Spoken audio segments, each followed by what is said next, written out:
అందరికీ.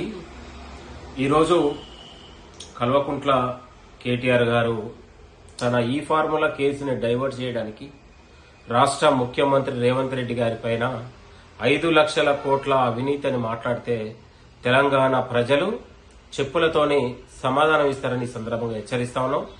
ఒక యుద్ధ వీరుడు బీఆర్ఎస్ అవినీతి పైన 10 ఏళ్ల పాటు పోరాడి తెలంగాణ ప్రజల్ని తనతో పాటు తెలంగాణ ప్రజల్ని గెలిపించినటువంటి ఒక సాహసోపేతమైనటువంటి నాయకుడు, తెలంగాణ మార్గదర్శకుడు, తెలంగాణ అభివృద్ధి దాత ముఖ్యమంత్రి గారి పైన విమర్శలు చేయడం ఇది ఒక నీచమైన సిగ్గుమాల చర్యగా మేము భావిస్తా ఉన్నాం.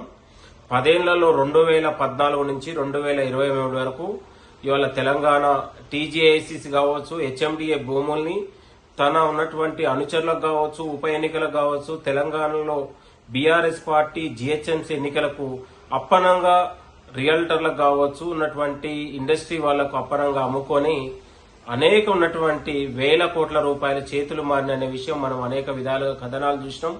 బీఆర్ఎస్ అవినీతి పైన మనం పోరాడినాం. కానీ కల్వకుంట్ల కుటుంబం ఇవాళ కేటీఆర్ అవినీతి గురించి మాట్లాడితే తెలంగాణ ప్రజలు నవ్వుకుంటా ఉన్నారు. కాబట్టి ముఖ్యమంత్రి గారి పైన వ్యాఖ్యలు చేసేటప్పుడు ఇవాళ ఒళ్ళు జాగ్రత్త పెట్టుకొని మాట్లాడాలని మేము కేటీఆర్ కు మేము హెచ్చరిస్తా ఉన్నాం. ఇలాంటి వాక్యాలు పునరావృతం అయితే తెలంగాణలో కాంగ్రెస్ కార్యకర్తలు దేశశుద్ధి తప్పదని కూడా హెచ్చరిస్తా ఉన్నాం.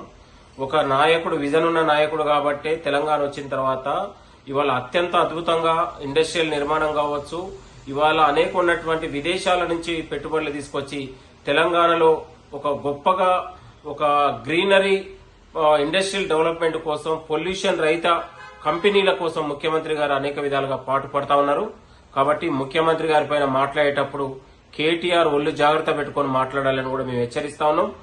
ఏది ఏమైనా కూడా ఈ ఫార్ములా కేసులో దాన్ని డైవర్ట్ పాలిటిక్స్ కోసమే ఇలాంటి నీచమైన ఆరోపణలకు పాల్పడతా ఉన్నారు కేటీఆర్ అనే విషయాన్ని గుర్తుపెట్టుకుంటున్నాం. జూబ్లీహిల్స్ ఎన్నికల్లో చావు తప్పి లొట్టబోయినా కూడా ఇంకా కేటీఆర్ వ్యవహారం ఇంకా బుద్ధి మారలేదు, మార్చుకోవాలి.